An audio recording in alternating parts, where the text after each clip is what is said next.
Magandang araw mga idol at sa mga gili kong tagapakinig sa aking channel. Nagkita-kita po tayo muli. Ako po ang inyong Tito Blair. At sa araw na ito, pakinggan po natin ang kwento ni Crisanto, isang retiradong sundalo na piniling harapin at kalabanin ang mga namimesteng aswang sa kanilang lugar, sa kabila ng matinding pagtutol ng kanyang asawa. Sa tulong naman ng isang albularyo na nagngangalang Mang Andres, ay matututo si Crisanto na gumamit ng iba't ibang anting-anting na magagamit niya upang harapin ang mga nilalang ng kadiliman. Ngunit paano na lamang kung malaman ni Crisanto na ang pinakamalaking banta ay hindi lamang nagmumula sa labas ng kanyang tahanan, kundi mula sa taong pinakamalapit sa kanyang puso. Pero bago po ang lahat mga idol, huwag nating kalimutan mag-subscribe at i-hit ang notification bell sa aking YouTube channel na The Voice Addict para sa mas marami pang makapigil hiningang kwentong aswang at katatakutan mula sa mundo ng kababalagan. Simulan na po natin ang kwento. Crisanto? Ikaw ba talaga yan? Hindi ba ako nananaginip lang? Oo, Mabel. Ako nga ito. Nagbalik na ako. At pinapangako ko sa'yo na hindi na ako aalis. Diyos ko! Salamat sa Diyos at ligtas ka. Ang akala ko isa ka sa nasawi sa nangyaring enkwentro. Hindi ako papayag na mamamatay ako. Dahil nangako ako sa inyo ng anak natin na babalik ako at magkakasama-sama pa tayo. Mahigpit na niyakap ni Crisanto ang asawa niyang si Mabel. Halos 5 taon din silang hindi nagkita dahil sa pagiging sundalo ni Crisanto. Masyadong malayo ang San Guillermo, kaya nagpapadala na lamang siya ng pera sa kanyang mag-ina ng mga panahon na wala siya sa tabi ng mga ito. Habang magkayakap ang dalawa, ay lumabas sa kwarto ang isang batang lalaki. Lumukso naman ang puso ni Crisanto nang makita ang bata. Naluluwa siyang tumingin kay Mabel. Ano ba si Junior? Ang anak natin, Mabel? Oo, Crisanto. Siya ang anak natin. Lumapit si Mabel kay Junior at dinala nito yun sa harapan ni Crisanto. Lumuhod siya at hindi makapaniwalang pinagmasdan ang muka ng nag-iisa niyang anak. Mas lalo siyang natuwa sa saya dahil kamukhang kamukha niya si Junior. Junior, anak? Ako ang tatay mo. Tahimik si Junior na nakatingin lamang kay Crisanto. Kitang-kita sa mata ng bata ang pagtataka. Dahil alam niya na hindi siya kilala ng bata. 2 taon pa lamang si Junior nung huling beses silang nagkita. Nagtanong si Junior kay Mabel kung sino si Crisanto. May kirot sa puso ni Crisanto dahil hindi siya kilala ng sarili niyang anak. Ngunit naiintindihan niya ang bata. Anak, siya si Papa Crisanto mo. Siya ang papa mo. Anak, ang laki-laki mo na. Hindi ako makapaniwala na babalik ako rito, na ganyan na ang itsura mo. Manang-mana ka sa kagwapuhan ko. Nagdalawang isip si Junior bago dahan-dahang lumapit kay Crisanto. Pinagmasdan nito ang mukha ni Crisanto. Nagtanong si Junior kung siya nga ba talaga ang tatay nito. Oo, anak. Ako nga ang tatay mo. Pasensya na kung matagal ako nawala. Pero pinapangako ko, hindi na ako muling aalis dito sa bahay natin. Araw-araw na tayong magkakasama. Babawi ako sa inyo ni mama mo sa mga taong hindi niyo ako nakasama. Kailangan ko lang talaga magtrabaho sa malayo noon. Pero nandito na ako ngayon, anak. Hindi na kita iiwan muli. Hindi ko na kayo iiwanan ng mama mo. Dahang-dahang ngumiti si Junior at tila unti-unting napalapit ang loob kay Crisanto. Nang yakapin ni Crisanto ang anak, ay gumanti ito ng yakap sa kanya na mas lalong nagpaluha sa kanya.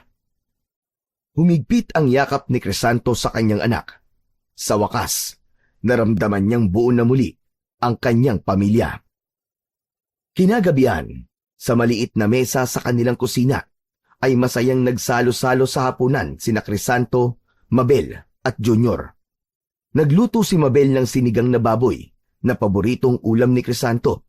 Kaya naman naging magana ang pagkain ni Crisanto. Mabel, ang sarap talaga ng luto mo, grabe. Namiss ko to. Ang tagal na nung huling beses ako nakatikim ng sinigang na ganito kasarap. Nako, hindi ka pa rin nagbabago. Bulero ka pa rin. Totoong sinabi ko, masarap ka talaga magluto. Sigurado ako natataba na naman ako nito dahil sa mga luto mo. Ako lang naman kasi nagluluto para sa'yo. Kaya wala kang magagawa kundi masarapan sa mga luto ko. Saka, hindi lang ang luto mo masarap, Mabel. Pati ikaw mismo, masarap. Crisanto, ano ka ba? May batang nakikinig sa sinasabi mo. Ay, oo nga pala, pasensya na. Hindi ko kasi napansin si Junior eh. Nanggigigil kasi ako sa'yo. Nagtawanan silang dalawa at si Junior naman ay ngumiti lang na hindi naman naiintindihan ang sinabi ni Crisanto. Sa gitna ng kanilang masayang kwentuhan, biglang nagtanong si Mabel na may halong pag-aalala. Crisanto, hindi ka na ba talaga babalik sa pagiging sundalo? Hindi na, Mabel. Pinaaga ko na ang pagre-retiro ko. Sa huling engkwentro namin sa mga rebelde, natakot ako ng todo. Naisip ko, paano kung hindi na ako makabalik sa inyo? Ayoko nang umabot sa puntong iiwan ko kayo ng gano'n na lang. Kaya mula ngayon, wala ka nang dapat ipag-alala. Buwan-buwan may matatanggap akong pensyon mula sa gobyerno. At may konti akong naipon na maaari nating gamitin pang negosyo. Mabubuhay pa rin tayo kahit wala na ako sa serbisyo. Sa wakas, Crisanto, makakahinga na ako ng maluwag. Gabi-gabi akong hindi mapakali, hindi makatulog. At dasal ako ng dasal na sana'y palagi kang ligtas. Lalo na kapag alam ko may engkwentro kayo. Iniisip ko, baka isang araw, may kumatok na lang sa pinto at sabihing wala ka na. Mabait ang Diyos sa atin kasi hindi niya hinayaan na may mangyaring masama sa akin. Teka, maiba ko, Mabel. Napansin ko lang, bakit parang napakatahimik dito sa San Guillermo? Malapit na ang piyesta pero parang lahat ng bahay ay sarado kagad kahit na ang aga pa. Crisanto, hindi na kagaya ng dati ang San Guillermo. At may dahilan kung bakit ganito na ang lugar na ito ngayon. Anong ibig mo sabihin? May mga aswang na sumasalakay dito at ang pinuno nila ay tinatawag na Silab. Sinasabing si Silab ang nagpasimuno ng lahat ng ito.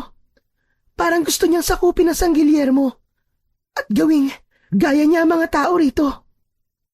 Totoo ba yung sinasabi mo, Mabel? Ang akala ko ba hindi ka naniniwala sa mga aswang? Noon yun, Crisanto. Pero na magsimula na ang pag-atake ng mga aswang dito, naniwala na ako. Ilang beses na silang sumalaki dito at marami-rami na rin silang buhay na kinuha. Wala bang nakikipaglaban sa mga aswang at sa silab na sinasabi mo?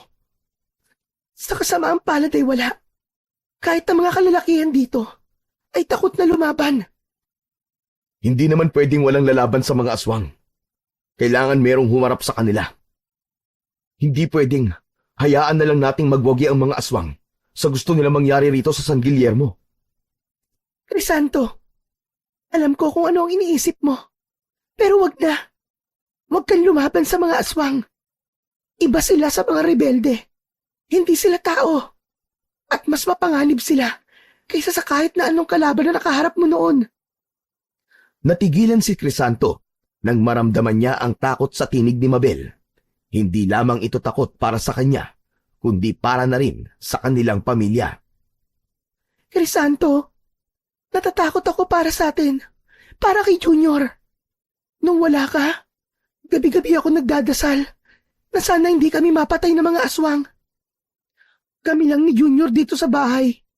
Natatakot ako na baka isang gabi ay kami naman ang bibiktimahin nila. Wala ka nang dapat ipag-alala ngayon, Mabel. Huwag kang matakot. Nandito na ako. Poprotektahan ko kayo laban sa mga aswang. At hindi ako papayag na masaktan ka o si Junior na mga halimaw na yun. Ngumiti si Crisanto kay Mabel na may kasamang pagmamahal. Alam niyang mapanganib ang kanilang sitwasyon sa San Guillermo, ngunit buo ang loob niya na gagawin niya ang lahat upang mapanatili ang kaligtasan ng kanyang pamilya. At lingid sa kaalaman ni Mabel, sa gabing yun, hindi lang si Mabel at Junior ang inisip niyang protektahan, kundi pati na rin ang buong San Guillermo. Isang gabi, nagising si Crisanto sa kaguluhang nagmumula sa labas. Malalakas na sigawan at ingay ng mga nagtatakbuhan tao ang bumalot sa kanilang paligid. Agad siyang napabalikwas ng bangon. Bumilis ang tibok ng kanyang puso. Bumaling siya kay Mabel na nagising na rin nang dahil sa ingay. Mabel, ano nangyayari sa labas? Bakit parang nagkakagulo mga tao? Crisanto, umaatake na naman ang mga aswang. Mabilis na bumangon si Crisanto at kinuha ang lumang itak na nakasabit at agad na nagtungo sa pinto. Ngunit bago pa siya makalabas, ay hinawakan siya ni Mabel sa braso ng mahigpit at puno ng takot. Anong gagawin mo, Crisanto? Kailangan kong tulungan ang mga tao. Crisanto, wag! Huwag kang lalabas! Hindi ko kayang walang gawin, Mabel. Isa akong sundalo. Kahit wala na ako sa serbisyo, kailangan ko silang tulungan. Paano kung may mangyari sa'yo? Paano kung mamatay ka? Paano na kami ni Junior? Hindi ako pwedeng manahimik, Mabel. Baka marami nang napapatay ng mga tao, mga aswang.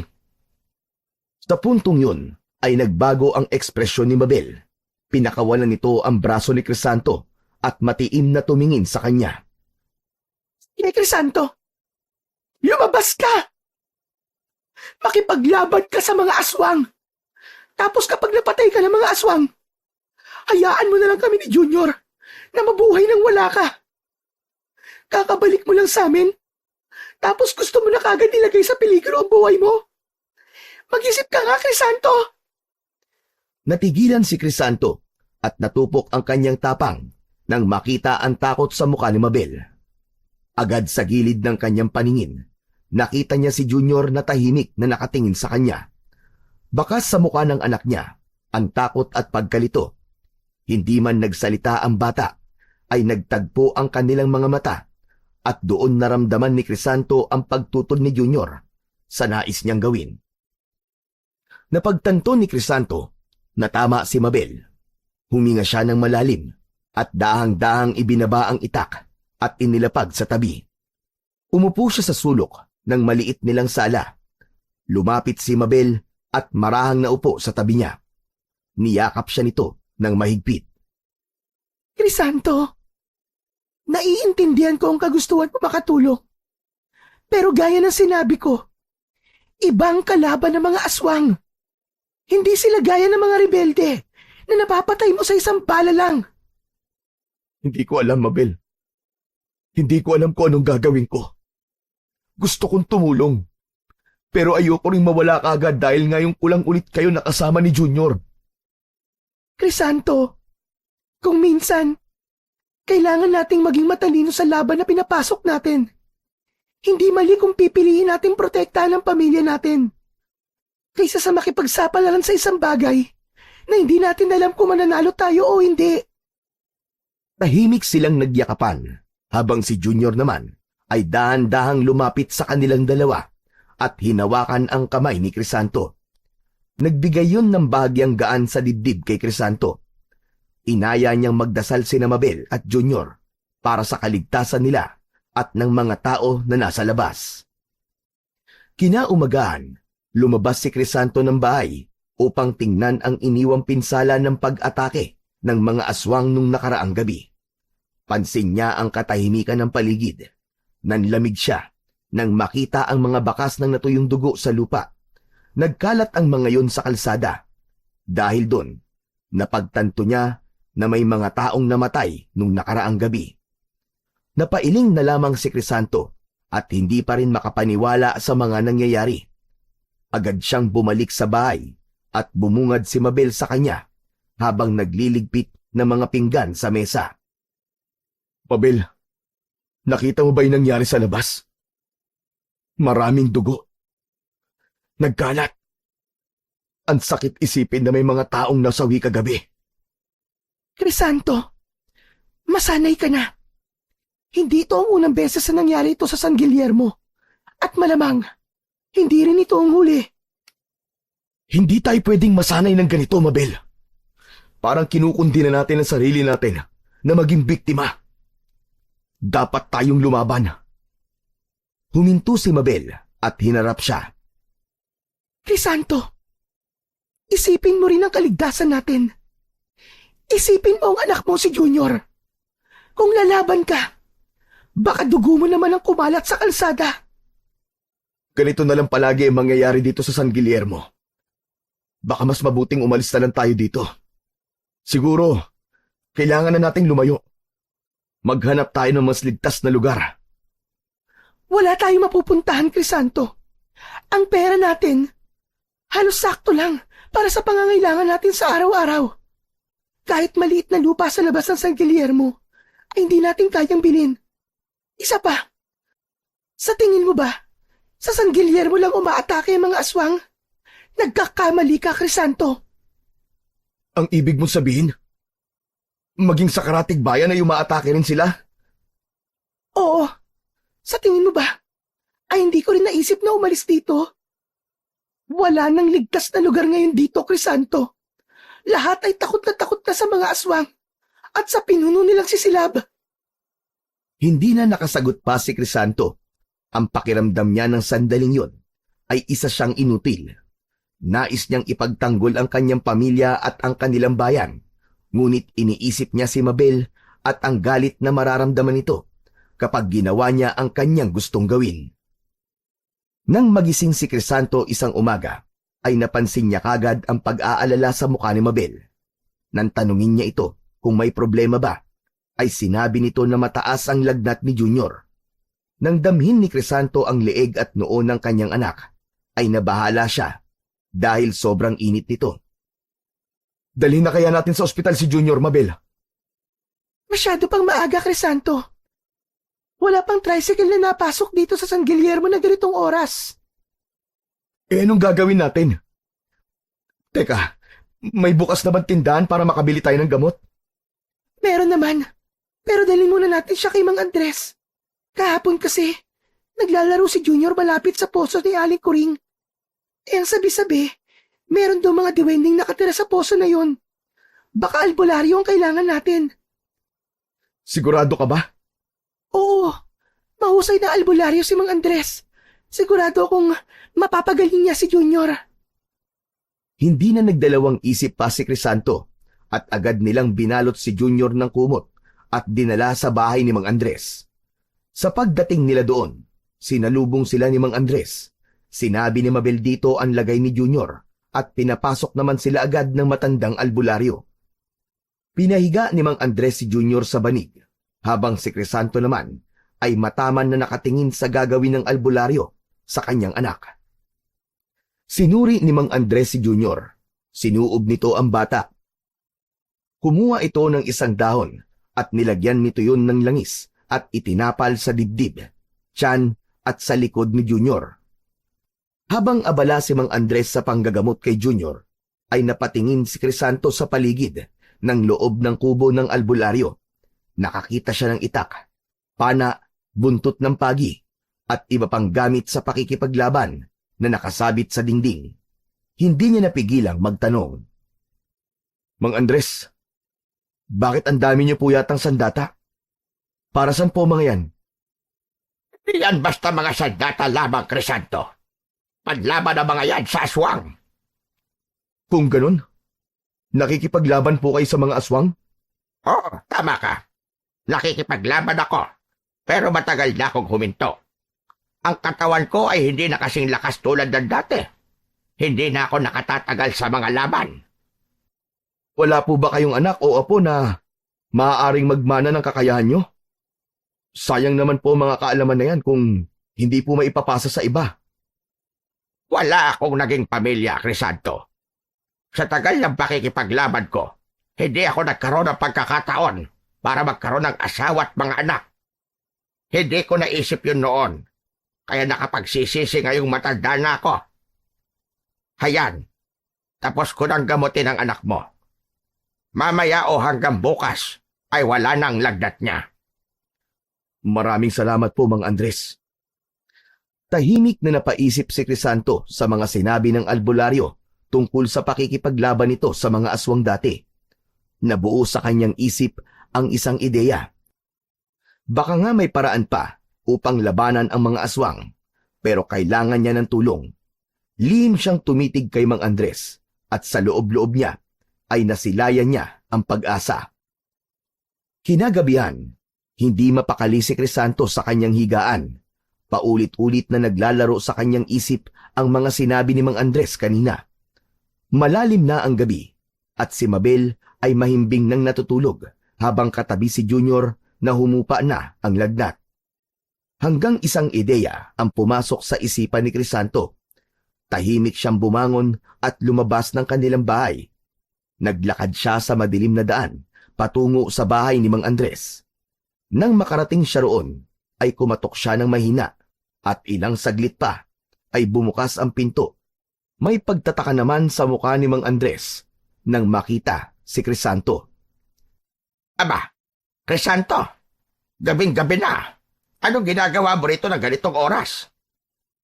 Pasensya na po kayo, Mang Andres, kung nagtungo po ako rito ng alangaring oras. Pwede po ba akong pumasok? May ilang katanungan lang po kasi ako sa inyo. Sige, halika, tumuloy ka. Nilakihan ni Mang Andres ang pagkakabukas ng pinto. Pumasok si Crisanto. Tinindihan ng matanda ang gasera na nakapatong sa gitna ng maliit na lamesa. Magkaharap silang umupo. Ano bang itatanong mo sa akin, Crisanto? Mukhang mahalaga yan at nagpunta ka pa rito kahit gabing-gabi na. Ang totoo po niyan, Mang Andres hindi po kasi ako mapalagay. Hindi ko po maalis sa isip ko ang mga sinabi niyo tungkol sa pakikipaglaban niyo noon sa mga aswang. Gusto ko po marinig ang mga kwento niyo. Curious lang po kasi ako sa mga naging karanasan niyo noon bilang isang manunugis. Marami akong kwento tungkol sa pakikipaglaban ko sa mga aswang. Lalo na noong malakas pa ang aking katawan. Isa sa hindi ko makakalimutan ay nung tinawag ako ng kabilang baryo. Sabi nila, may pamilya raw na inaatake ng aswang. Nagdumating ako doon. Nakita ko ang nagkalat na dugo sa paligid ng bahay. Nakita ko mga bakas ng paa na papalayo. Kaya sinundan ko yon. Doon ko siya nakita. Isang babaeng aswang. Abalang-abala siya sa pagkain ng hita ng isang tao. Ginamit ko sa kanya ang aking punyal. Nagpambuno kami. Hanggang sa wakas, ay napaslang ko siya. Napahanga si Crisanto sa kwento ni Mang Andres. Nakita niya sa matanda ang imahe ng isang matapang na mandirigma na nakipaglaban sa mga aswang. May iba pa po ba kayong kwento, Mang Andres? Marami pa, Crisanto. Isa pa ay nung nakalaban ko ang isang aswang na may pakpak. Tik-tik ang tawag doon. Mahirap siyang masundan dahil napakabilis niya. Pero wala siyang laban sa akin at sa aking mga anting-anting. Isa siya sa pinakamahirap ko na kalaban. Pero nagawa ko siyang mapatay. Napakahusay niyo po talaga kung ganun, Mang Andres. Pero paano niyo po nagagawang talunin ng mga aswang na yun? Siguro po, biyasa talaga kayo sa paggamit ng iba't ibang sandata. Hindi lang sandata ang sandigan ko sa pakikipaglaban sa mga aswang, Crisanto. Hindi ko magagawa yon kung wala ang mga anting-anting ko. Hindi sapat ang lakas at tapang lamang, Crisanto. Ang mga aswang ay may mga kapangyarihan at karamihan sa kanila ay tuso. Kailangan ko ng proteksyon o isang bagay na panlaban sa kanilang kasamaan. Ang mga anting-anting ko ang nagbigay ng lakas sa akin para harapin sila ng walang takot. Nahulog si Crisanto sa malalim na pag-iisip. Ilang segundo siyang hindi nakapagsalita dahil binubuo niya sa kanyang isipan ang susunod niyang sasabihin kay Mang Andres. Matanong lang po, Mang Andres. May paraan pa po ba para maipasa niyo ang kaalaman niyo sa anting-anting at pakikipaglaban sa mga aswang? Imposible ang sinasabi mo, Crisanto. Wala akong anak na mapagpapasa ng mga kaalamang meron ako. Lahat ng ito ay madadala ko na lamang sa hukay kapag ako'y patay na. Ako, Mang Andres. Sa akin niyo ipasa lahat ng kaalaman na meron kayo. Nais kong matutunan mula sa inyong pakikipaglaban sa mga aswang at ang pagiging antingero. Saglit na natigilan si Mang Andres. Maya-maya lamang ay tumawa ito ng mahina. Teka, bakit po kayo tumatawa? May nakakatawa po ba sa mga sinasabi ko? Nakakatawa ka, Crisanto. Alam kong hindi ka seryoso sa sinasabi mo. Ang pakikipaglaban sa mga aswang ay hindi isang biro. Higit pa sa lakas at tapang ang kailangan, lalo na sa kagaya mong walang kaalaman sa ganoong klaseng laban. Alam ko na isa ka dating sundalo, pero iba ang pakikipaglaban sa mga tao at iba rin ang pakikipaglaban sa mga aswang. Hindi po ako nagbibiro, Mang Andres. Seryoso po ako. Kailangan kong matutunan ng lahat ng alam nyo. Kailangan nyo akong turuan. Hindi lang ng pakikipaglaban, kundi pati na rin ng paggamit ng anting-anting. Natigilan si Mang Andres sa determinasyong nakita nito kay Crisanto. Doon na sumeryoso ang mukha ng matandang albularyo. Crisanto, tatanungin kita. Bakit interesado kang tahakin ang landas sa tinahak ko? Alam mo ba kung gaano kadelikado ang buhay na pinipili mo? Alam ko po, Mang Andres. Pero natatakot akong patuloy na sumalakay ang mga aswang dito sa San Guillermo. Natatakot ako na baka isang araw ay pagharian na ng mga aswang ang lugar na ito. Sigurado ako na kung merong isang maglalakas loob na tumindig at lumaban, naniniwala akong susunod din ng iba. Kailangan natin ng pagbabago, Mang Andres. Kung talagang desidido ka, Crisanto, bumalik ka bukas ng umaga. Magkita tayo dito para simulan ang iyong pagsasanay. Pero tandaan mo, hindi ito basta-basta. Ang mga aswang ay walang awa. At ang mga aral ko ay maaaring maging delikado rin para sa iyo at sa mga taong mahalaga sa buhay mo. Handa po akong sumugal, Mang Andres. Kung para sa kaligtasan ng San Guillermo at ng aking mag-ina, ay gagawin ko po ang lahat. Tumango si Mang Andres at nakita ni Crisanto ang pag-asa sa mga mata ng matandang albularyo. Pagkatapos makipag-usap kay Mang Andres, ay naglakad na si Crisanto pabalik sa kanilang bahay. Ang malamlam na liwanag ng buwan ang naging tanglaw niya sa madilim na gabi. Pagdating niya sa kanilang tahanan, nagulat siya nang makita si Mabel na nakatayo sa bungad ng pintuan. Alam niya na hinihintay siya ng kanyang asawa. Bakit naman gising ka pa, Mabel? Naalimpungatan lang ako. Pagising ko wala ka na. Saan ka ba galing, Crisanto? Gabing-gabi na pero lumalabas ka pa. Nagpapahangin lang ako sa labas. Kailangan ko lang mag-isip. Hindi ka na dapat lumalabas kapag gabi na. Hindi natin alam kung kailan naatake ang mga aswang. Baka kung ano pang mangyari sa'yo. Kaya ko naman ang sarili ko, Mabel eh. Huwag ka mag-alala. Wag na wag mong mamaliitin ang mga aswang. Lalo na si Silab. Crisanto, delikado sila kaysa sa inaakala natin. Tumango si Crisanto at tuluyan na siyang pumasok sa kanilang bahay. Umupo siya habang si Mabel naman ay isinara ang pinto. Kumusta na si Junior? Wala na siyang lagnat. Maayos na siya ngayon. Mahusay pala talagang albularyo si Mang Andres, ano? Ang mabuti pa matulog na tayo, Mabel. Hindi na nagsalita pa si Mabel at nauna na itong bumalik sa kanilang kwarto. Nang sumunod doon si Crisanto, ay tumabi siya sa kanyang asawa. Habang nakatingin sa kisame, ay patuloy na iniisip ni Crisanto ang desisyong binitiwan niya ng gabing yon. Alam niyang magagalit si Mabel kung malalaman ito na nais niyang labanan ng mga aswang gamit ang mga kaalaman ni Mang Andres. Kaya't nagdesisyon siyang itago ang kanyang plano na yon sa kanyang asawa. Niyakap ni Crisanto si Mabel ng maigpit. Sa kabila ng takot at pangamba, nanatili siyang determinado na protektahan ang kanyang mahal sa buhay at ang kanilang baryo mula sa mga aswang. Nang magising si Crisanto ng sumunod na araw, ay nag-isip na kagad siya ng idadahilan niya kay Mabel kung bakit kailangan niyang umalis. Matapos nilang mag-almusal, ay agad niyang kinausap ang kanyang asawa. Mabel, pupunta lang ako sa talon sa gubat. Matagal ko na rin hindi napupuntahan yon. O sige, pero mag-iingat ka ha. At huwag ka magpapagabi. Hindi naman ako magpapagabi doon. Maaga pa naman saka gusto ko lang talagang puntahan ng lugar na yon. Maya-maya pa, umalis na si Crisanto at nagtungo siya sa bahay ni Mang Andres. Ikinutwiran lang niya kay Mabel ang pagpunta sa talon, pero ang totoo ay sa bahay ng albularyo siya magtutungo. Pagdating niya sa bahay ni Mang Andres, ay nakita niya itong nagkakape sa labas. Magandang umaga po sa inyo, Mang Andres. Magandang umaga rin naman sa'yo, Crisanto. Sigurado ka na ba talaga? Kapag sinimulan mo na ito, ay hindi ka na maaaring umatras. Sigurado na po ako, Mang Andres. Alam kong ito po ang tamang panahon para magkaroon ng bagong tagapagtanggol ang lugar na ito, laban sa mga aswang. Inaya si Crisanto ni Mang Andres sa loob ng kubo nito. Inilapag nito sa ibabaw ng mesa ang isang kahon na gawa sa kahoy.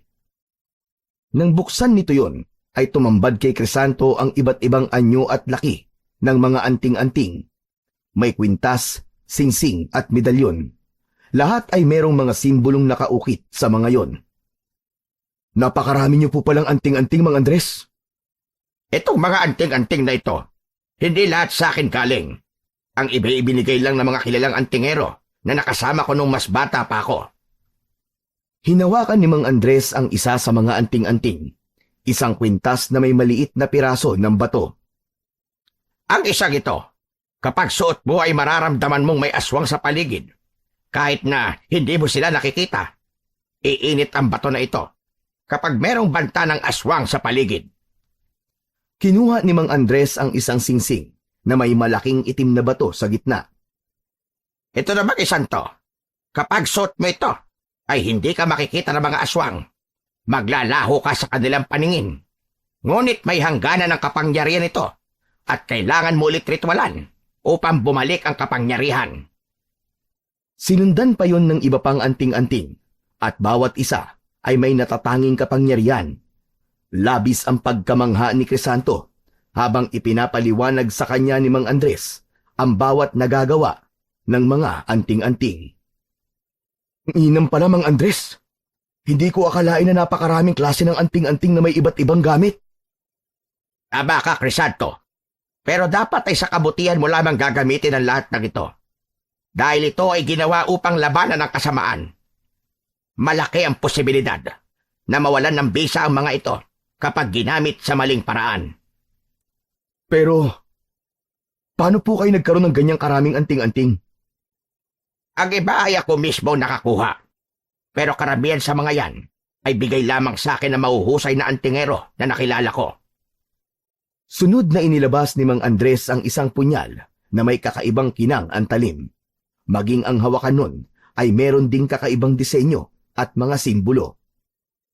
Itong punyal na ito ay ang paborito ko sa lahat ng aking sandata, Crisanto. May nakadikit na medalyon sa hawakan nito. Isang anting-anting na nagbibigay lakas at proteksyon sa kung sino man ang magmamay-ari nito. Inabot ni Mang Andres ang punyal kay Crisanto na agad naman niyang tinanggap. Tinitigan ni Crisanto ang hawakan ng punyal at napansin niya ang medalyon na nakaukit doon. Ramdam niya ang kakaibang enerhiya na nagmumula sa punyal. Alam kong sanay ka na sa pakikipaglaban, kaya't hindi na natin kailangan pagtuunan nyo ng pansin. Ang kailangan mong matutunan sa ngayon ay ang tamang paggamit ng bawat anting-anting, Crisanto. Maraming salamat po, Mang Andres. Gagawin ko po ang lahat ng aking makakaya para magamit na maayos sa mga ituturo niyo sa akin. At nangangako po ko, nagagamitin ko ang lahat ng yun sa kabutihan lamang at sa pagsugpo sa kasamaan dito sa San Guillermo. Ang San Guillermo ay nangangailangan ng bagong tagapagtanggol, Crisanto. Kung ikaw man ang nakatakdang gumanap sa tungkuling yon, sana ay panindigan mo hanggang huli. Ngunit labis akong nasisiyahan dahil may isang kagaya mo na nagkaroon ng lakas ng loob para labanan ang kasamaan sa lugar na ito. Naramdaman ni Crisanto ang bigat ng kanyang pinasok. Ngunit buo na ang kanyang loob. Alam niyang delikado ang mga gagawin niya. Ngunit mas malakas ang kanyang kagustuhang protektahan ang kanyang pamilya at ang kanilang bayan mula sa mga aswang. Simula noon, tuwing umaga ay umaalis si Crisanto sa kanilang bahay upang magtungo sa kubo ni Mang Andres. Palagi niyang sinasabi kay Mabel na magtutungo lamang siya sa talon kahit hindi naman talaga. Isa-isang ipinagkakatiwala ni Mang Andres kay Crisanto ang mga anting-anting. Unang ibinigay sa kanya ang kwintas na nagbababala kung may aswang sa paligid. At kalaunan, isang medalyon na nagbibigay proteksyon laban sa mga aswang.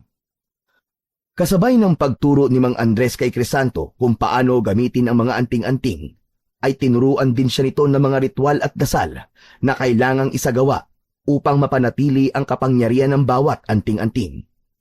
Mahigpit ang bilin ni Mang Andres na huwag kakalimutan ni Crisanto ang mga ritual dahil mawawalan ng bisa ang mga anting-anting kung bababayaan ang mga ito. Isang hapon, habang nagpapahinga si Crisanto sa kanilang bahay, ay nilapitan siya ni Mabel. Crisanto, napansin kong madalas kang nasa kubo ni Mang Andres. Kanina lang, nadaanan kita ron at nakita ko kayong nag-uusap. Ano bang pinag-uusapan yung dalawa? Sandaling natigilan si Crisanto. Kumabog ang kanyang dibdib dahil baka nahalata na ni Mabel ang mga ginagawa niya. Ngunit mabilis siyang nakabawi at ngumiti kay Mabel. Wala naman, Mabel. Si Mang Andres lang kasi ang itinuturing kong kaibigan dito sa San Guillermo. Kaya madalas akong dumadaan doon para makipagkwentuhan sa kanya. Ano naman ang pinagkakwentuhan nyo? Wala naman. Kung ano-ano lang tungkol sa buhay-buhay. Sana nga, Crisanto. Yan lang talaga ang ginagawa nyo ron. Hindi ko lang maiwasang magtaka. Bakit kailangan araw-araw?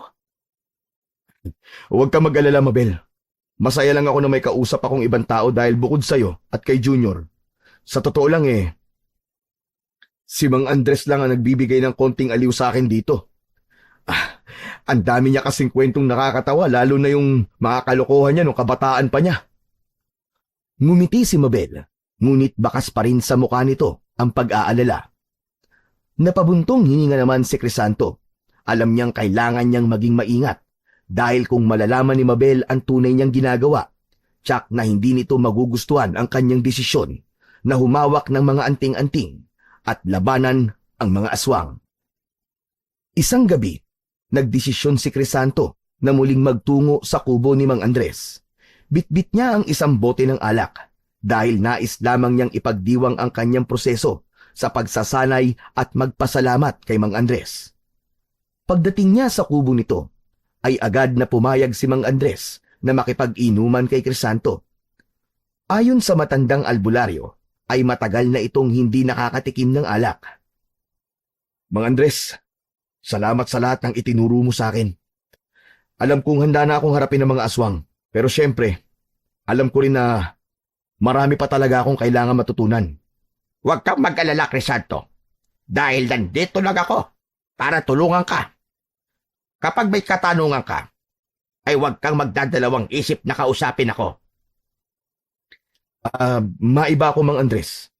Narinig ko noon ang pangalan ni Silab kay Mabel. Sino ba talaga ang Silab na yun? Talaga bang napakalakas niyang aswang para katakutan siya ng mga tao rito sa San Guillermo? Hindi basta-basta ang aswang si Silab, Crisanto. Dati isa siyang tao na piniling yakapin ng pagiging aswang. May masalimuot din na dahilan sa kanyang pagiging aswang. Noon, sa pagkakaalam ko, isa siyang mahirap na mamamayan ng San Guillermo. Madalas siyang apihin, tuksuhin, at alipustahin ng mga tao dito dahil sa kanyang kahirapan at kaanyuan. Walang gustong makisama sa kanya. Kaya naman pinili niya maging aswang para makaganti. Ganun ho ba nangyari? Oo, tama ka. Nang makatagpo siya na matandang aswang na nag-alok sa kanya ng kapangyarihan, hindi siya nagdalawang isip na kunin ang pagkakataon na yon. Gusto niyang ipakita sa mga tao na hindi siya basta-basta. Simula noon, siya na ang pinakakinatatakutang aswang dito sa San Guillermo. Paraan niya yon ng pagpaparamdam ng paghihiganti sa lahat ng pag-aalipusta sa kanya. Pero Mang Andres, paano niyo nakuha ang ganoong lakas? Hindi lamang sa pagiging aswang ang dahilan ng kanyang lakas. May anting-anting si Silab. Isang bagay na hindi ko pa kailanman nakita sa ibang aswang. Ang anting-anting na yon ang nagbibigay sa kanya ng dagdag na lakas at bilis. Kaya nga siyang tinuturing na pinuno ng mga aswang sa lugar na ito. Siya ang nangunguna sa kanila.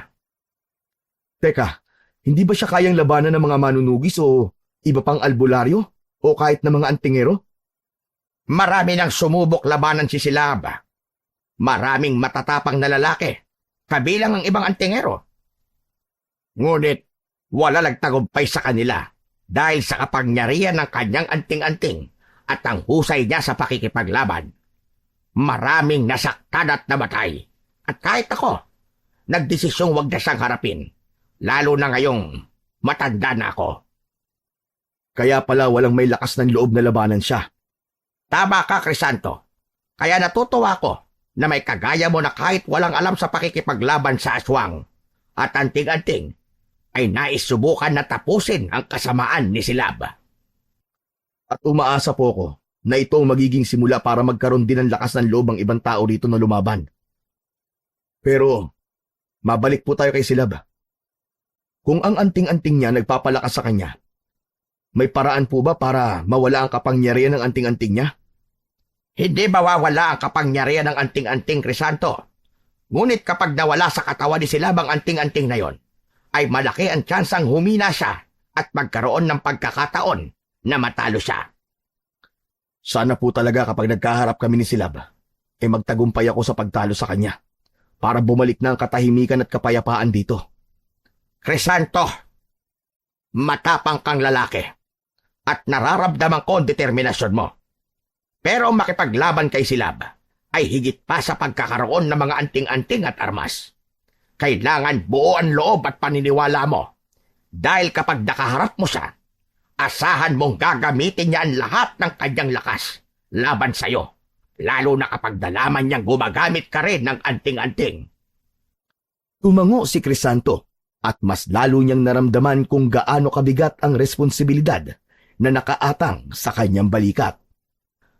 Isang hapon, habang masayang nakikipaglaro sa labas ng bahay si Crisanto kay Junior, ay bigla niyang narinig ang pagtawag ni Mabel sa kanya mula sa loob ng kanilang bahay. Agad na tumigil si Crisanto sa pakikipaglaro at tumungo sa kwarto nila. Ngunit nang pagpasok niya, ay labis na nanlamig ang buo niyang katawan nang nakita niyang hawak ni Mabel ang mga anting-anting na iniwan niya sa isang maliit na kahon sa kanilang aparador. Mabel, bakit hawak mo mga yan? Crisanto, ano to mga anting-anting na to? Bakit meron ka nito? Yan ba? Kwan ibinigay lang yan ni Mang Andres sa akin. Umamin ka nga sa akin. Nagsasanay ka ba sa kanya na makipaglaban sa mga aswang? Kaya kanya binigyan ng anting-anting, ganun ba? Huwag kang magsisinungaling. Magsabi ka sa akin ng totoo, Crisanto. Hindi, Mabel. Proteksyon lang ang mga yan para sa atin at kay Junior. Alam mo naman, di ba, na madalas ang pag-atake ng mga aswang dito sa San Guillermo. Mabuti nang meron tayong proteksyon kahit papano. Maniwala ka. Hindi ako nagsasanay para gamitin ang mga yan sa pakikipaglaban. Kasi alam kong magagalit ka kapag ginawa ko yun. Alam kong may itinatago ka sa akin. Huwag kang magsinungaling sa akin, Crisanto. Mabel, totoo ang sinasabi ko. Hindi ako naghahandang makipaglaban. Kailangan lang natin ng proteksyon lalo na't patuloy pa rin ang pag-atake ng mga aswang. Ayokong may mangyaring masama sa atin o kaya kay Junior. Kahit samahan pa kita ngayon kay Mang Andres para siyang magsabi sa'yo ng totoo. Hindi na napigilan pa ni Mabel ang emosyon nito at tuluyan na itong napaiyak. Alam ni Crisanto na takot ang kanyang asawa. Crisanto, natatakot ako. Ayoko makipaglaban ka sa mga aswang dahil ayoko mapahamak ka. Ilang taong kang nawala sa amin ni Junior at ngayong nandito ka na. Ang gusto ko lang ay masiguro ko na hindi ka mawawala sa amin ng habang buhay. Lumapit si Crisanto kay Mabel at niyakap ito ng mahigpit. Wala kang dapat ipag-alala, mahal ko. Wala akong balak makipaglaban sa mga aswang. Gusto ko lang masiguro na ligtas tayo ni na Junior. Kaya humingi ako ng anting-anting kay Mang Andres. Humigpit ang yakap ni Mabel kay Crisanto, ngunit sa loob ni Crisanto ay naroon ang pangamba na baka sa susunod ay mahuli na siya ni Mabel sa totoong ginagawa nila ni Mang Andres. Isang gabi, habang naghahapunan, ay napansin ni Crisanto ang pananahimik ni Mabel. Hindi sanay si Crisanto na ganon ng kanyang asawa, kaya alam niya na merong problema o iniisip si Mabel. Matapos nilang kumain, ay niligpit na ni Mabel ang pinagkainan nila at dinala sa likod ng bahay kung saan naroon ang hugasan nila ng mga pinggan. Sinundan ni Crisanto roon si Mabel at agad niya itong kinausap. Mabel, may problema ba, mahal ko? Wala. Hindi ako naniniwalang wala. Ang tahimik mo kanina. Tapos ngayon parang galit ka sa akin. Hindi mo nga ako tinitignan eh. Huminga ng malalim si Mabel. Itinigil nito ang ginagawa at tumingin kay Crisanto. Santo, kinausap ko kanina si Mang Andres. Bakit mo siya kinausap? Gusto ko lang makasigurong nagsasabi ka ng totoo sa akin. Ayoko nang magduda pa. Pinilit ko si Mang Andres na magsabi ng totoo. At sinabi niya ang lahat sa akin, Crisanto. Napalunok si Crisanto at hindi siya nakapagsalita. Crisanto, bakit hindi ka nakinig sa akin? Hindi ba't sinabi ko nang ayoko makipaglaban ka sa mga aswang? Mabel, gagawin ko yun para sa'yo. Para sa anak nating si Junior. At para sa lahat ng taga San Guillermo. Hindi ko kaya manahimik at hayaan na lamang ang mga aswang na patuloy na pumatay ng mga inosenteng tao. Naniniwala ako na kung meron lang magsisimula ng paglaban, susunod ang iba. Hindi lang ang buhay mo ang nilalagay mo sa peligro. Ano sa tingin mo ang gagawin mo kapag nalaman ng mga aswang na nilalabanan mo sila? Ako at si Junior, ang babalikan nila. Pangako, Mabel, hindi ko hahayaan na may mangyaring masama sa inyo ni Junior. Poprotektahan ko kayo. Kaya hayaan mo akong lumaban. Hindi ko kayang walang gawin habang patuloy silang umaatake at pumapatay ng mga tao dito sa San Guillermo. Ang gusto ko lang naman ay suportahan mo ko. Siguro nga, hindi na kita kayang pigilan sa gusto mo. Pero sana lang, maging sapat ang mga anting-anting mo para protektahan tayo. Dahil kapag may nangyaring masama kay Junior, habang buhay kitang sisisihin at hindi kita mapapatawad. Hindi na hinintay ni Mabel na makapagsalita pa si Crisanto. Naramdaman niya ang galit ng kanyang asawa. Sa pagkakataon na yon, ay umasa na lang siyang darating ang araw na mauunawaan ni Mabel kung bakit niya yun kailangang gawin. Habang nakatingin si Crisanto sa naiwang hugasin ni Mabel, ay napailing na lamang siya dahil alam niya na siya ang kailangang tumapos ng mga yun. Isang gabi ay naputol ang mahimbing na tulog ni Crisanto nang makarinig siya ng malalakas na sigawan mula sa labas. Merong mga humihingi ng tulong na sinasabayan ng malalakas pa na pag-angil mula sa mga aswang. Hindi na nagdalawang isip si Crisanto at agad siyang bumangon. Kinuha niya mula sa aparador ang mga anting-anting at isinuot yun. Kinuha niya rin ang punyal na ibinigay ni Mang Andres. Palabas na sana siya ng pinto, ngunit biglang humarang sa kanya si Mabel. Crisanto, huwag kang lumabas. Baka mapahamak ka. Mabel, tulad ng sinabi ko, hindi ko kayang walang gawin. Lalo't meron na akong mga anting-anting. Kahit paano ay may laban ako sa mga aswang. Pero paano kami ni Junior kung may mangyari sa'yo? Crisanto, pakiusap. Makinig ka naman sa akin ngayon. Ako naman ang pagbigyan mo ngayon, Mabel. Desidido na akong labanan ng mga hayop na aswang ngayon. Walang nagawa si Mabel nang lagpasan ito ni Crisanto. Diretso siyang lumabas at hinanap ang pinagmumulan ng kaguluhan. Paglabas ni Crisanto ay kaagad niyang nakita ang ilang mga aswang na naglipa na sa paligid. Hawak ang punyal ay sumugod siya ng walang takot sa mga aswang. Sa bawat pag-atake niya gamit ang punyal ay may isang aswang na natutumba at humahandusay sa lupa. Ang mga anting-anting niya ay tila nagbibigkas ng kakaibang lakas sa kanyang katawan, habang nag-uumapaw ang tapang sa kanyang dibdib. Sinugod ni Crisanto ang 3 aswang ng sabay-sabay, ngunit dahil sa kanyang bilis at lakas na hatid ng anting-anting, ay matagumpay niyang nadepensahan ang sarili. Magkakasabay na bumagsak sa lupa ang 3 aswang, at lahat ay may malalalim na laslas sa leeg. Walang nasa isip si Crisanto ng sandaling yun, kundi ang patayin ang lahat ng aswang na kanyang nakikita. Isa-isang napapatay ni Crisanto ang mga aswang, hanggang sa dumami pa ang kanyang mga kalaban. Ngunit hindi nagpatinag si Crisanto. Nagmistulang bagyong walang awat ang kanyang mga galaw.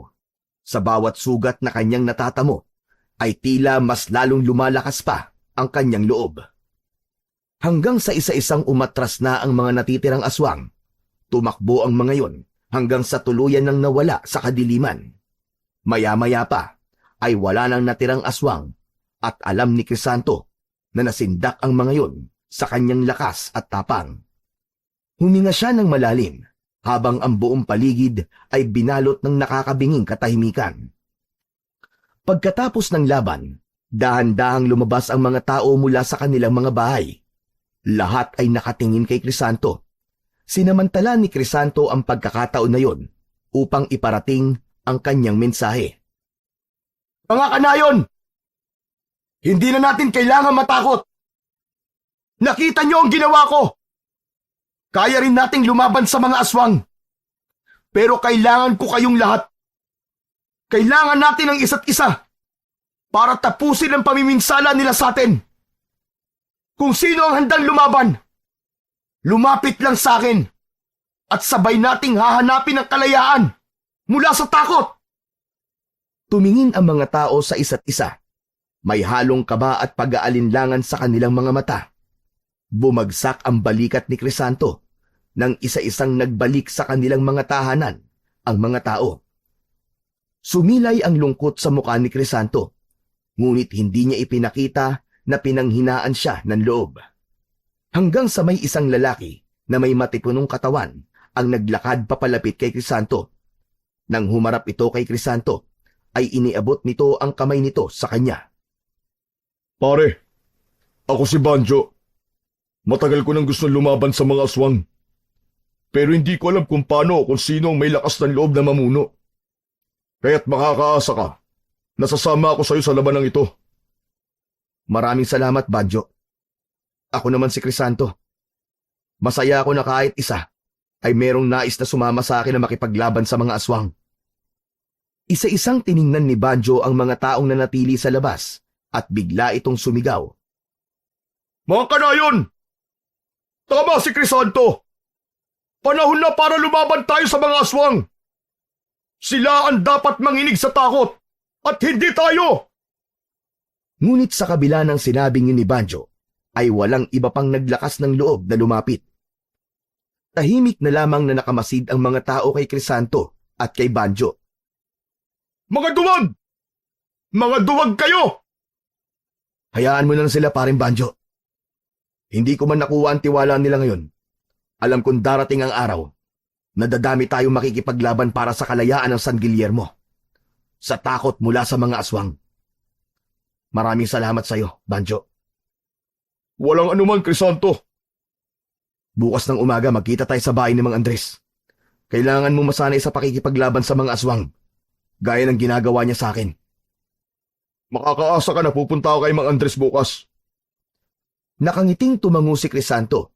Kahit paano ay masaya siya dahil alam niya na sa mga susunod na laban ay meron na siyang magiging kasangga at makakatulong. Pagbalik ni Crisanto sa bahay nila matapos makipaglaban sa mga aswang, ay sinalubong siya ng malamig na katahimikan. Nakaupo si Mabel habang matiim na nakatingin sa kanya. Tumitig siya sa kanyang asawa at maya-maya pa ay naging matalim ang mga mata nito. Hindi ka na talaga nagpapigil. Inilagay mo na sa peligro ang buhay mo. Hindi lang yon. Pati ang buhay namin ni Junior. Ginawa ko yun para sa inyo, Mabel. Para iligtas hindi lang ang pamilya natin, kundi pati na rin ang buong San Guillermo. Hindi ko kayang hindi lumaban sa mga aswang. Kung di tayo lalaban, patuloy lang tayo mabubuhay sa takot. Masyado ka nagpapakabayani, Crisanto. At alam mo ba ang mangyayari sa mga bayani? Palagi silang namamatay. Iniisip mo ba talaga ang kahihinat na ng ginagawa mo? O ang iniisip mo lang ay ang sarili mo? Hindi agad nakapagsalita si Crisanto. Masakit para sa kanya na hindi maintindihan ng kanyang asawa ang kanyang nais ipaglaban. Tahimik siyang lumapit kay Mabel at dahang-dahang inilapag ang kanyang kamay sa balikat nito. Hindi ko hahayaan na may mangyaring masama sa inyo ni Junior, Mabel. Sana, kahit dyan man lang ay maniwala ka sa akin. Lalaban ako. Hindi dahil gusto ko maging bayani, kundi dahil yun ang nararapat. Hindi tumugon si Mabel. Tumalikod na lang ito at nagtungo sa kanilang kwarto. Nagdesisyon si Crisanto na hayaan na lang muna ang gabi na lumipas at umaasa siyang darating ang araw na maiintindihan siya ng kanyang asawa. Pagsapit ng umaga ay nagising si Crisanto sa malakas na pagtapik ni Mabel sa kanyang balikat. Napabalikwas siya ng gising dahil akala niya ay kung ano na ang nangyayari. Bakit, Mabel? May nangyayari ba? Bumangon ka na dyan, Crisanto. May kailangan kang makita sa labas. Anong meron, Mabel? Bakit hindi mo nalang sabihin sa akin ngayon ang dapat kong makita? Basta, lumabas ka na lang at tignan mo. Nagtaka si Crisanto na may halong kaunting kaba. Mabilis niyang isinuot ang kanyang damit at lumabas ng kwarto. Sa pagbukas niya ng pinto, ay nanlaki ang kanyang mga mata sa kanyang nakita. Isang malaking grupo ng kalalakihan ang nakatayo sa labas ng kanilang bahay. Sa unahan ng mga yon ay nakatayo si Banjo. Ngumiti ito nang makita si Crisanto. Agad na lumapit si Banjo kay Crisanto. Banjo, anong ibig sabihin nito? Bakit napakaraming tao dito? Crisanto, pagkatapos ng ginawa mo kagabi, marami sa amin na nagising. Napagtanto naming lahat na tama ka. Hindi namin kailangan matakot sa mga aswang. Ang mga kalalakihan dito ay mga taong handang sumama sa'yo. Nais nilang tumulong sa'yo para ipaglaban ang San Guillermo. Ano? Seryoso ka ba, Banjo? Hindi ko inaakala na mangyayari to. Maraming salamat. Mga kanayon, maraming salamat sa inyong lahat. Napakahalaga nito para sa akin at sa ating bayan. Napuno ng emosyon si Crisanto at hindi niya napigilang maluha. Hindi siya makapaniwala sa dami ng taong dumating upang ipakita ang kanilang suporta. Ang kanyang pusong puno ng takot at pag-aalinlangan kagabi ay tila napalitan ng kasiyahan at pag-asa. Pumailan lang ang mga sigaw ng kasamahan na puno ng determinasyon at pag-asa. Sa kauna-unahang pagkakataon, nakita ni Crisanto ang tunay na lakas ng pagkakaisa sa San Guillermo. Sinulyapan niya si Mabel na nakatayo sa may pintuan na seryosong nakatingin sa kanya. Alam niya na hindi pa rin tanggap ng kanyang asawa ang paglaban niya sa mga aswang, pero hindi niya na muna yun inisip. Dahil puno ng kasiyahan ang kanyang puso ng umagang yun. Agad na nagtungo si Crisanto kasama ang mga kalalakihan sa San Guillermo sa kubo ni Mang Andres.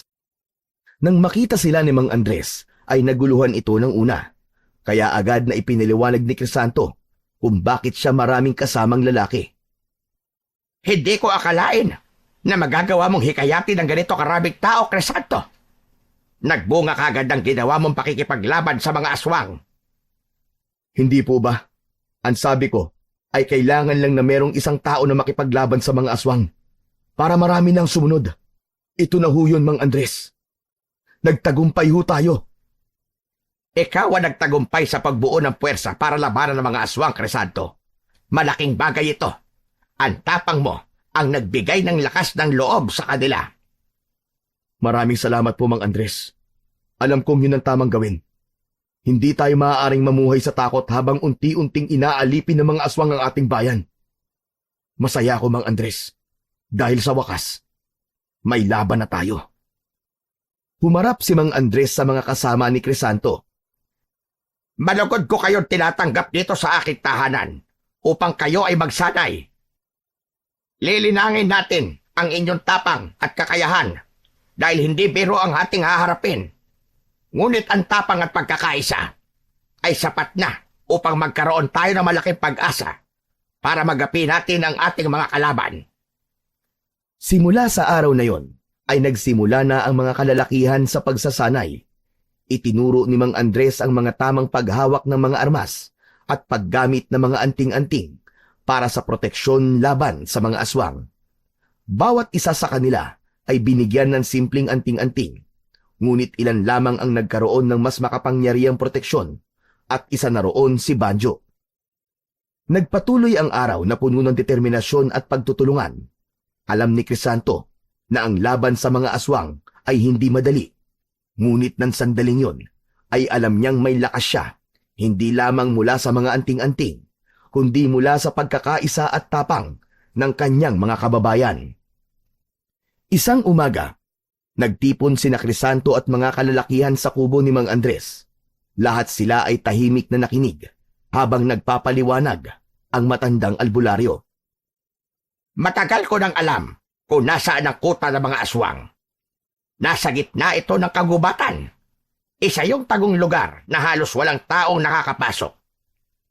Noon, hindi ko sinabi sa inyo dahil alam kong wala pa tayong sapat na lakas para sumugod.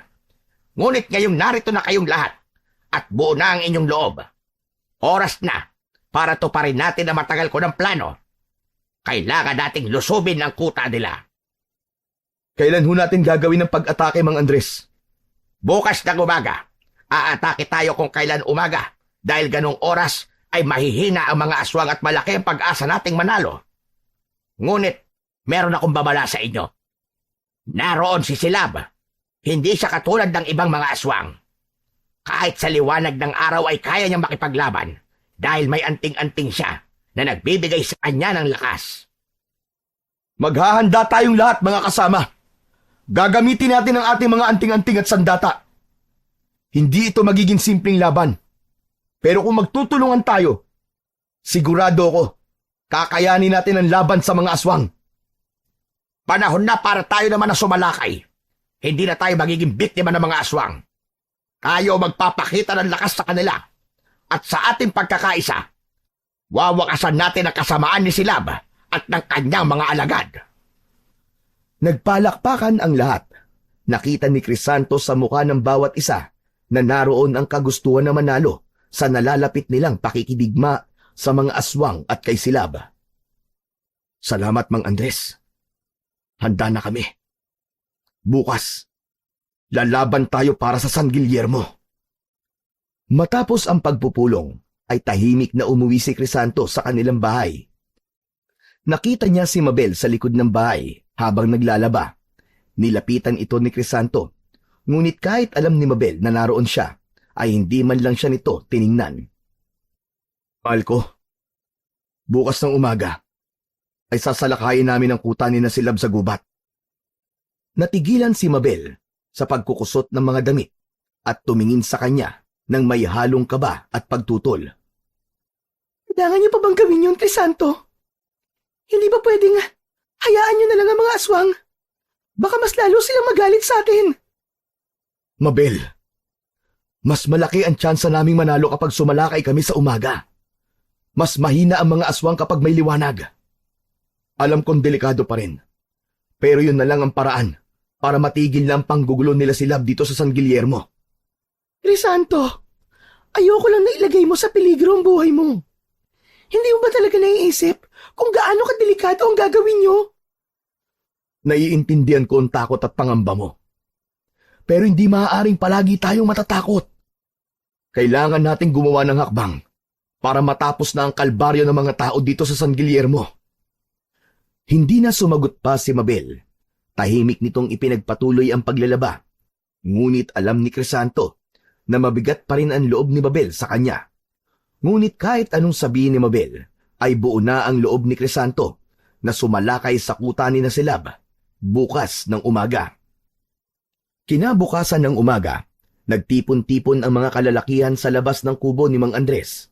Naroon sina Crisanto at Banjo, kasama ang iba pang mga lalaking naghahanda para sa laban. May halong kaba at determinasyon ang kanilang mga muka habang nakikinig kay Mang Andres. Kahit umaga tayo sasalakay, tandaan nyo na hindi ibig sabihin nun ay hindi lalaban ng mga aswang sa atin. Gamitin nyo ang mga natutuhan nyo sa ating pagsasanay. Protektahan natin ang isa't isa at sikapin natin na walang mamamatay sa atin kahit na isa. Makalipas ang ilang sandali, ay sinimulan na nila ang paglalakbay patungo sa gitna ng gubat kung saan nakatago ang kuta ng mga aswang. Naging mahaba ang kanilang paglalakbay at inabot yon ng ilang oras. Tanghali na nang sa wakas ay narating nila ang sinasabing kuta nila Silab. Marami roong maliliit na mga kubo. Ang buong kuta ay napapalibutan ng mga matataas na puno at matitinik na mga halaman, kaya hindi agad mapapansin ang kuta sa unang tingin. Nagtaka si Crisanto dahil tila walang kahit isang aswang ang naroon. Nagsimula na silang maghalughog sa kuta.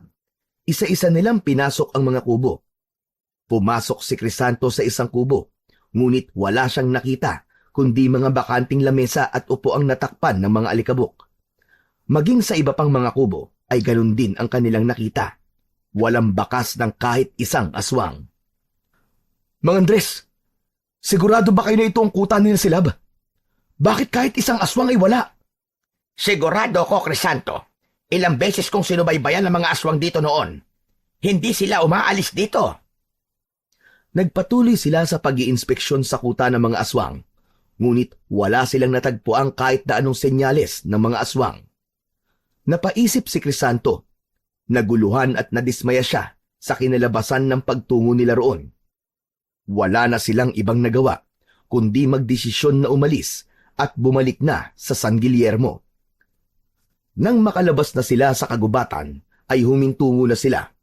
Tinawag ni Mang Andres ang atensyon nilang lahat.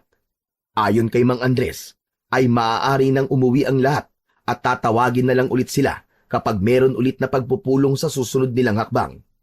Umalis na ang mga kalalakihan, habang nananatiling nakatayo si Crisanto sa tabi ni Mang Andres. Sinundan niya si Mang Andres papunta sa bahay nito, kung saan magkatabi silang umupo sa mahabang bangko sa labas ng kubo. Dismayado po ako sa nangyari kanina. Pero wag po kayo mag-alala. Hindi ko naman po kayo sinisisi. Alam ko na meron nangyari na hindi nating kontrol. Akala ko ay ito na ang araw ng simula ng pagbagsak ng mga aswang na yon. Pero parang nabaliwala ang lahat ng paghahanda natin. Malakas po ang kutob ko na natunugan nila sila ang plano natin. Mang Andres, hindi ko maisip na kung kailan tayo sasalakay sa kanila, ay saka naman wala sila sa kanilang kuta. Yun din ang iniisip ko kanina pa. Tayo lang naman ang nakakaalam ng planong yon. At walang iba na maaaring magsabi nun kina Silab. Ibig po bang sabihin ay may nagbigay ng impormasyon kina Silab mula sa grupo natin? Iyan ang kutob ko, Crisanto. Ang mga aswang ay hindi basta-basta aalis sa kuta nila na walang mabigat na dahilan. Mukhang may nagbigay ng babala sa kanila. Sigurado ko na merong traidor at mahalaga na malaman natin kung sino ang traidor na yon bago pa mahuli ang lahat. Pero Mang Andres, sino kaya ang gagawa nun? Wala akong makita ni isa sa grupo natin na mukhang traidor. Alam kong mahirap isipin, Crisanto, pero tandaan mo, hindi madaling tuklasin ang tunay na layunin ng isang tao, lalo na sa ganitong laban. Kaya mag-iingat ka at maging mapagmasid sa bawat galaw ng kasama natin. Ramdam ni Crisanto ang bigat ng kanilang sitwasyon. Dama niya ang pangamba at pagdududang bumalot sa kanyang isipan. Pero sa kabila ng lahat, hindi niya maisip kung sino sa kanilang mga kasamaan ang maaaring magtaksil sa kanila. Sa lahat ng kanyang nakasama, walang sino man sa kanila ang mukhang may kakayahang magkanulo sa kanila. Ang misyon nilang makipaglaban sa mga aswang ay tila lalong naging komplikado dahil sa banta ng isang traidor sa kanilang grupo. Isang umaga, muling nagtipon-tipon sina Crisanto, Mang Andres at mga kalalakihan sa labas ng kubo ng albularyo upang pagplanuhan ang kanilang sunod na hakbang. Tahimik na nakinig ang lahat habang nagsasalita si Mang Andres sa unahan. Bilog na naman ang buwan mamayang gabi. Alam natin na sa ganitong pagkakataon, malakas ang mga aswang.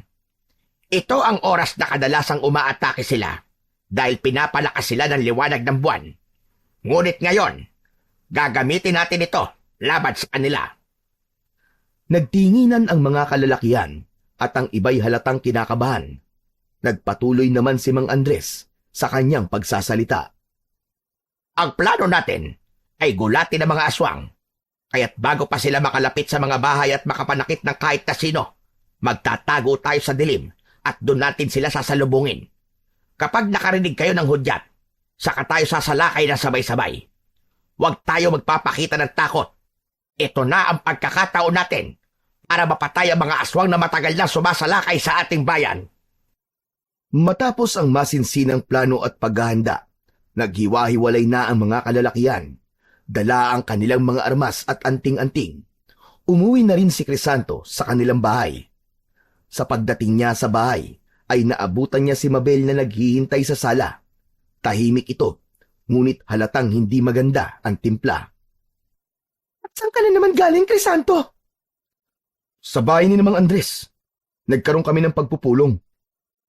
At ano na naman ang plano nyo? Hindi pa ba kayo nadadala? Na hindi kayo nagtagumpay sa nauna yung plano?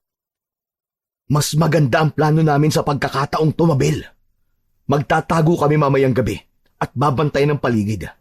Aatakihin namin ang mga aswang nang hindi sila handa. Hindi nagpakita ng emosyon si Mabel, ngunit halata ang alinlangan sa mga mata nito. Hinawakan ni Crisanto ang balikat ng kanyang asawa, ngunit hindi ito tumugon.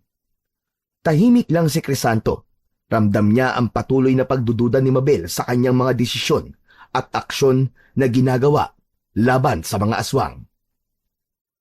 Kinagabihan, nagtipon-tipon ulit ang mga kalalakihan.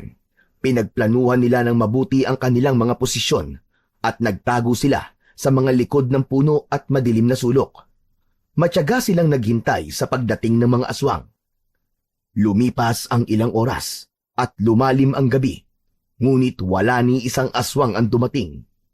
Tumingin si Crisanto kay Mang Andres na tila nag-aalangan din. Hanggang sa lumipas pa ang ilang oras at tuluyan ng sumikat ang araw, walang aswang na nagpakita. Nang makita na nila ang pagsikat ng araw, ay sinabihan na ni Mang Andres ang lahat na maaari nang umuwi ang mga ito. Habang palayo ang lahat, ay nanatili sina Crisanto at Mang Andres na nakatayo sa gilid ng daan. Mang Andres, sa pagkakataon na to, sigurado ko na tama nga ang hinala natin. Natutunugan ng aswang ang mga plano natin. Alam ko, Crisanto, hindi ito simpleng pagkakataon lamang. Wala tayong ibang nakakausap sa mga plano natin, kundi tayong mga nasa grupo lamang. Meron nga talagang traidor. Malaman ko lang talaga kung sino ang traidor.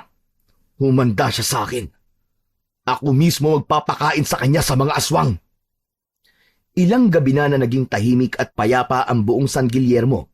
Ngunit sa kabila ng lahat, ay hindi pa rin naging kampante si Crisanto. Malakas ang kutob niya, nasasalakay pa rin ang mga aswang. Lalo na sa gabing aakalain ng mga aswang na hindi sila handa. Hanggang sa sandaling yon, ay isang malaking palaisipan pa rin sa kanila ni Mang Andres kung sino ba sa grupo nila ang traidor.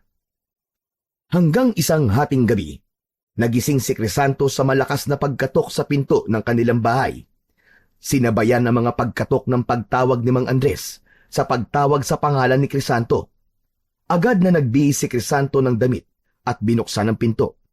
Ang lamig ng gabi ay sumalubong sa kanya, kasabay ng tensyon sa muka ni Mang Andres. Mang Andres, ano nangyari?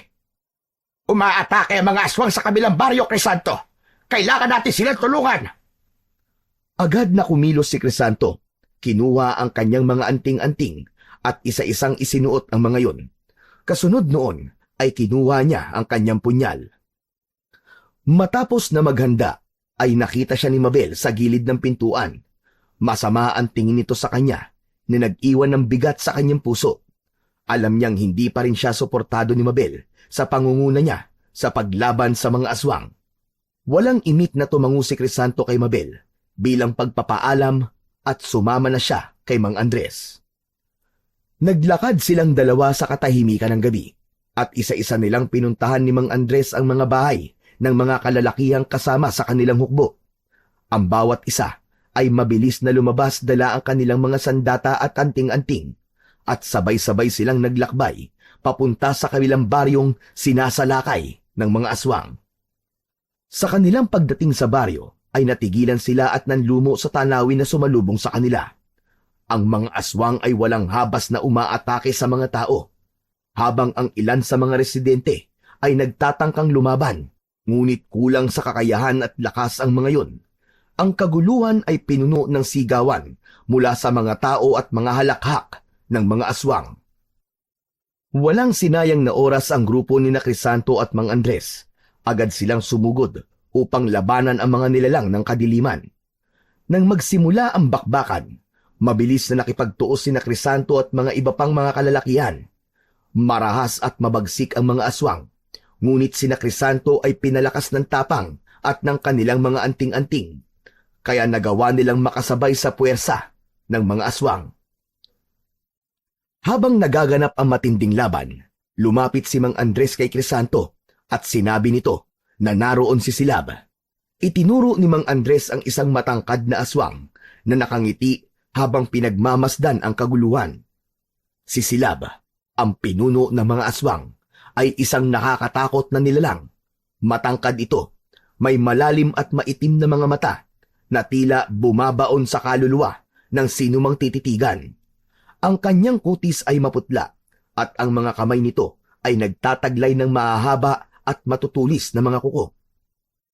Ako na ang bahala kay Silab, Mang Andres. Sigurado ka ba, Crisanto? Oo. Tulungan niyo na lang po ang iba. Mag-iingat ka. Basta gamitin mo ang lahat ng itinuro ko sa iyo. Mabilis na lumapit si Crisanto kay Silab at matapang niyang tinawag ang pangalan nito. Nang lumingon si Silab sa kanya, ay isang nakakatakot na ngiti ang sumilay sa labi nito. Doon niya nakita ang matutulis nitong mga pangil. Crisanto! Sa wakas, nagkaharap din tayong dalawa. Paano mo nalaman ang pangalan ko? Maraming bagay ang hindi mo alam, Crisanto. Maraming lihim ang nagtatago sa bawat sulok ng inyong baryo. At hindi mo alam kung sino ang tunay mong mga kaaway. Alam ni Crisanto na ang tinutukoy ni Silab ay ang traidor sa kanilang grupo. Nilabanan niya ang tingin nito at mahigpit niyang hinawakan ang kanyang punyal. Ang mga kasamahan niya naman, kasama si Mang Andres, ay abala sa pakikipagsagupaan sa iba pang mga aswang.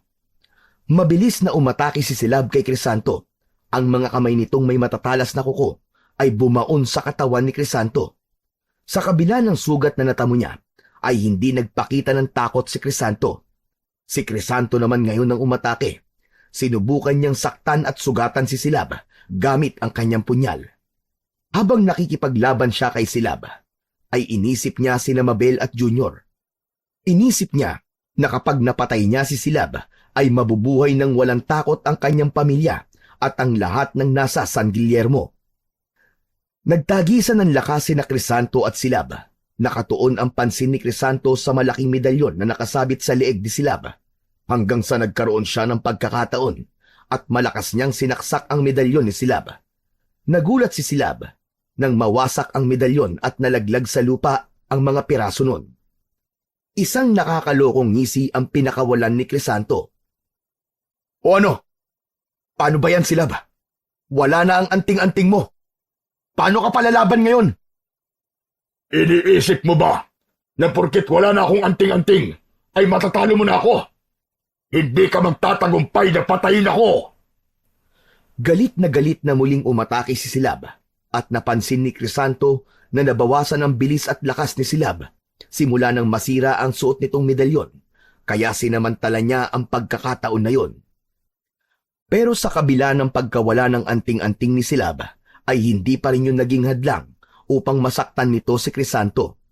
Bumaba ang depensa ni Crisanto at sa bawat tama ng mga kuko ni Silab sa kanyang katawan ay nakaramdam siya ng matinding sakit. Napunit ang kanyang damit at laman at ang dugo niya ay tumulo mula sa sugat sa iba't ibang parte ng kanyang katawan.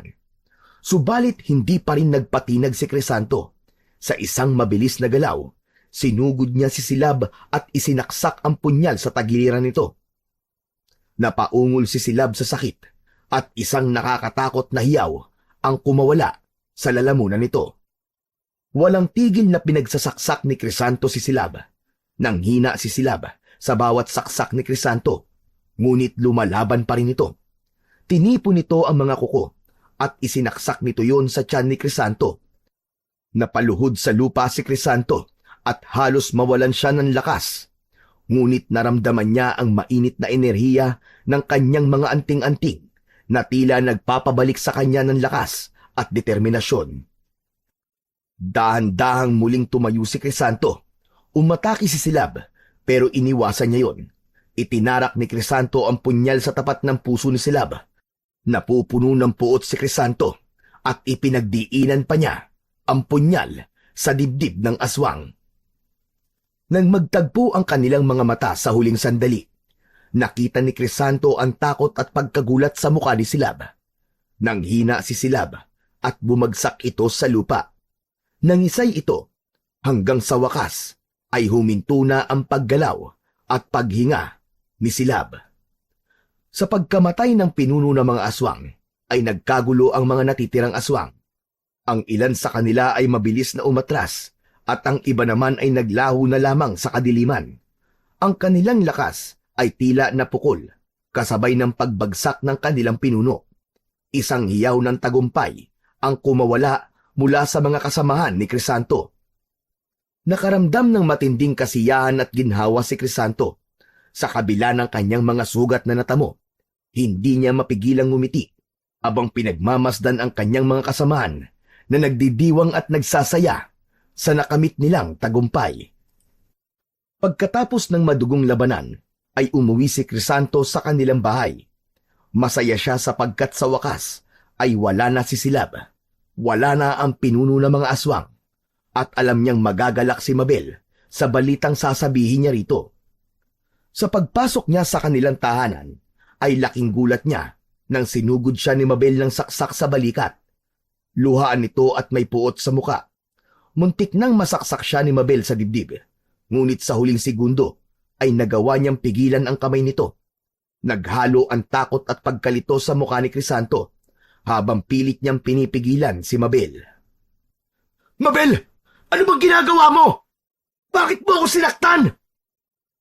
Dahil pinatay mo siya! Pinatay mo si Silab! "Anong ibig mo sabihin? Bakit nagagalit ka dahil pinatay ko si Silab? Hindi ba'y dapat matuwa ka?" Dahil mahal ko si Silab! Mahal ko si Silab, Crisanto! Meron kaming relasyon. At ngayon, pinatay mo siya! Kaya ang dapat sa'yo ay mamatay na rin! Parang nabingi si Crisanto sa mga sinabi ni Mabel. Hindi siya makapaniwala. "Kung ganun, ikaw ang nagsasabi kay Silab ng mga plano namin?" Dahil ayoko magtagumpay kayo sa pagpatay kay Silab. Dahil mahal na mahal ko siya. Mahigpit na pinisil ni Crisanto ang kamay ni Mabel, kaya nabitiwan nito ang hawak na kutsilyo. Malakas siyang tinulak ni Mabel at mabilis itong tumakbo palabas ng bahay. Agad naman na sinundan ni Crisanto si Mabel, ngunit mabilis siyang naglaho sa kanyang paningin. Magdamag na hinanap ni Crisanto si Mabel, ngunit hindi siya nagtagumpay. Tila isa itong bula na basta nalang naglaho sa hangin. Sa mga sumunod na araw at buwan, ay patuloy pa rin si Crisanto sa paghahanap sa kanyang asawa. Ngunit sadyang mahusay si Mabel sa pagtatago, kaya hindi niya na ito natagpuan. Napakasakit ng pagtataksil ni Mabel, at ang puso ni Crisanto ay nanatiling wasak sa pag-iisip na ang babaeng minahal niya ay piniling pagtaksilan siya para sa isang nilalang na tulad ni Silab. Mag-isang itinaguyod ni Crisanto ang anak nilang si Junior. Kinakaya niya ang lahat sa kabila ng matinding lungkot at pangungulila. Naging kasangga niya si Mang Andres na noon ay nagdesisyon na ipamana kay Crisanto ang lahat ng anting-anting nito upang maging ganap ng antingero si Crisanto. Labis na nagpasalamat si Crisanto sa tiwalang ibinigay ni Mang Andres sa kanya. At sa bawat araw na lumilipas ay patuloy na umaasa si Crisanto na darating ang araw ay babalik si Mabel. Kahit alam niyang imposible nang maghilom ang sugat na iniwan nito sa kanyang puso. Sa kabila ng lahat, nanatiling buo ang loob ni Crisanto na protektahan ang San Guillermo laban sa mga aswang gamit ang kanyang mga anting-anting at kaalaman na ipinasa sa kanya ni Mang Andres.